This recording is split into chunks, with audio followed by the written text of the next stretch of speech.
Hi, God's Own Medicine PlayStation and Medic Maniac YouTube, continuing my discussion about Dragon's Dogma 2. So I left it at why do I now feel that this is a really poor game and a disgrace to Dragon's Dogma.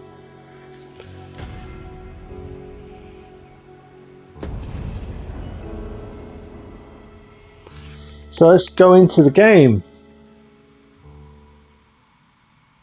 and let's talk. Let us talk, you and I, about Dragon's Dogma 2. Or what they call Dragon's Dogma 2. So at the moment I'm in back battle in the unmoored world that I can't be bothered to finish. And if I go to the status, let's talk about status. Now, when I went to status in the first game, I said you can't zoom your character in or out in that. No, you can't. And I talked about the background art, which is worse in this one as it goes, and the menus are worse and the sounds are worse, and I talked about the atmosphere and vibe of the game, and in this one there's not as much love in it, and that's what I was saying about, I think perhaps the developers who worked in this game, they didn't have the love and passion for it, perhaps that. So anyway, we've got status there and we've got vocation here, and you saw the menus in the first game, how great they were about,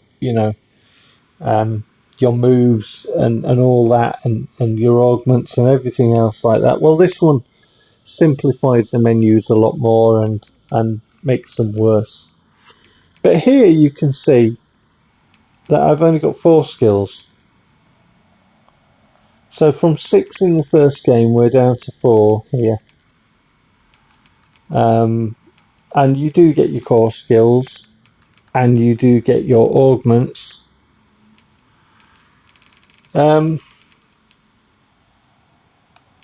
But the vocations themselves, like for example, my Arisen in the other game that I showed was an assassin who had dagger and bow. Now the assassin can also use sword and shield, or sword and bow. Do you see what I'm saying? You can swap different things, and in this one you have to be what's called a Wayfarer vocation to swap between the allowable weapons that you have for each vocation, because the Wayfarer can swap you weapons that you would use in line with the vocation that used it. So for example, if he has a staff like a sorcerer, then you would use sorcerer. If he has the sword and the shield for a fighter, then you would have skills that you could use for a fighter. But you would need to equip the relevant ones.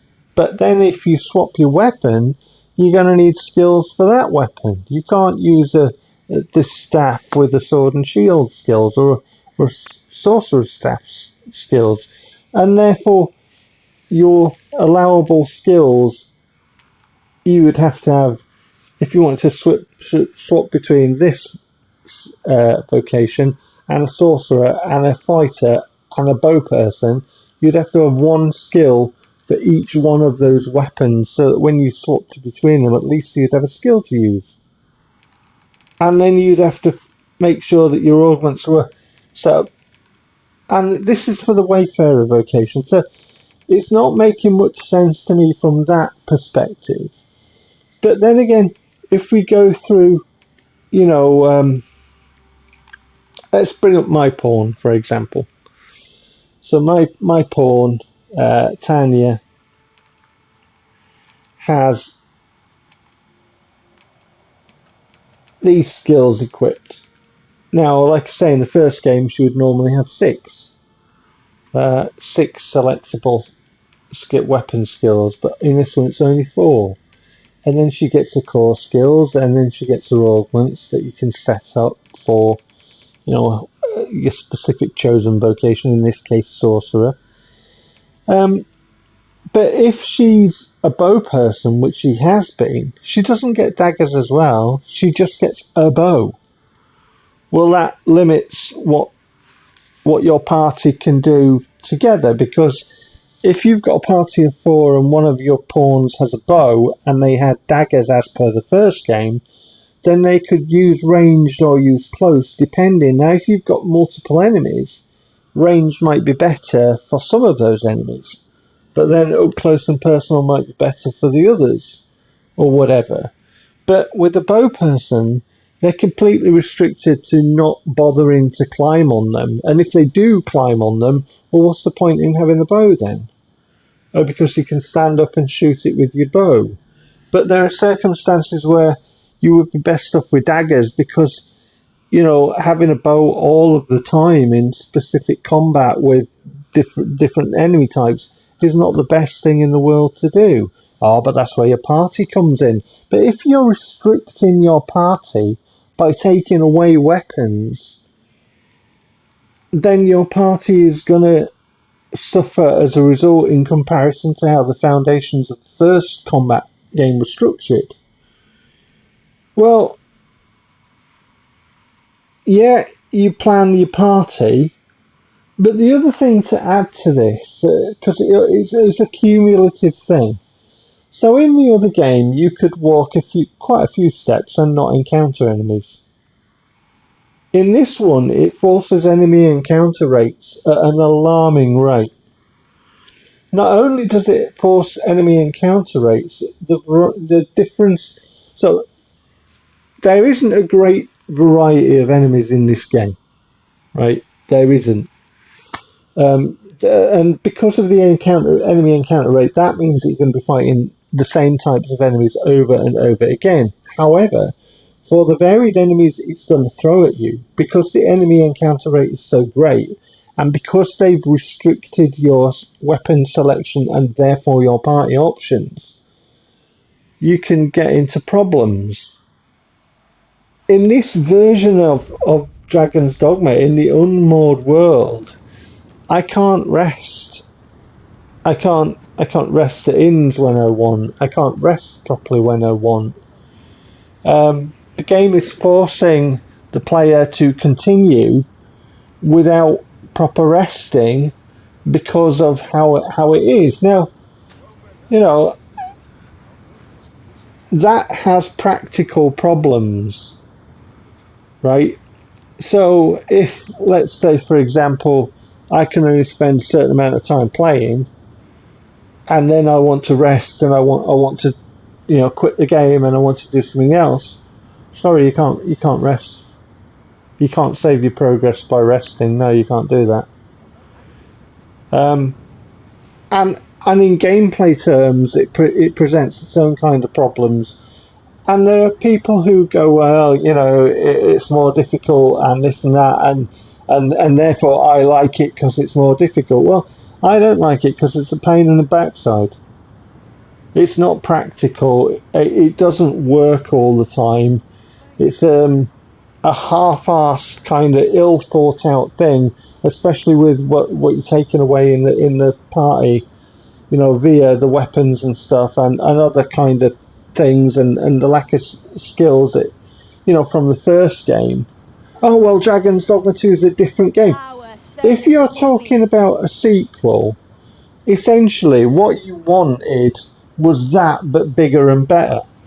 My argument is this bigger and better? Is this better? Well, the map's bigger. Well, yeah, it is. But if you're talking about the enemy encounter rate and the lack of variety in enemies and the restrictions on your party and your moves and the things that you can actually do with your party that were greater in the first game, then the size of the game, just more of that but worse, is not better. So bigger is not always better. This game is not better, it's just bigger. But it's more boring as a result. And let's talk about the world map for a bit. Oh, we put elves in it. Now, you can't see the elves' place at the minute because it's all covered in this red cloud stuff because, this is part of the unmoored world. So, what you're going to do, if we were in the clear, sort of shiny, blue-skied version, you would be able to see it. But the elves' place is so dull. It's so small and inconsequential. They might as well not bother putting elves in it in the first place. Oh, and they speak a different lingo. Alright, so can I learn that language? Oh no, it's just like if you get a pawn who understands their language and you hire it in your party, then you'll be able to understand them properly. So it's not really there's no real depth to this. It's just like, well, you need a key to unlock this door, so if you pick up the key, then the door can open, type thing. And let's talk about, instances like that, gameplay instances like that. So throughout the world, when you're journeying about, you will find places that if you're playing a character with a sword and a shield, you can't get up there. So this is the level of, quote, puzzles, the level of sort of thinking in this game. Well, you can't get up there. Now, you can try and catch a harpy, right? And by try and catch a harpy, they're flying things, and if you jump up, you can, they might grab onto you and then fly, and then you can guide them to reach a high place, right? So that's one thing. You could do that in the first game. The other thing that you might do is you might say, oh, I need to come back when I'm a vocation that can jump up higher, like, for example, in this game. Because your bow person in the first game, because they had daggers, could do a double jump, but they took that away. So your bow person can't do a double jump now. And your sword and shield guy can't do a double jump. And the only people that can actually get high is like a sorcerer or a mage who can jump and then use their sort of magic-y power bit to glide up, like they could do in the first game. Except in the first game, what you could do is if you had like, an ice skill, you could create like a little ice step and jump up on that. And anyway, but essentially the level of puzzle is either catch a harpy, but if you're in a cave and there's no harpies about, then essentially you're going to have to come back and change your vocation to like a sorcerer or a mage so you can jump and float up there. You can ask a pawn who's a mage or a sorcerer to go that way, but it's as useful as a chocolate teapot, because sometimes you'll want them to do stuff and you don't have any more instructions for them to do other specific things. It's just like, yeah, go on, then you can go that way. They might offer to go. And speaking about offering to go, this genuinely happened in this game. They offered to go, oh, I can go up there. So I said, go on then. So they didn't do it. And then I had to kind of manufacture it so that they'd go, I can go up there again. And then I said, go on then. Yeah, do that. And they didn't do it. And I was there trying to get them to go up. And once they got up, they wouldn't do what I wanted them to do anyway, because there was no more instructions for it. So the level of puzzles in this game is there a harpy about?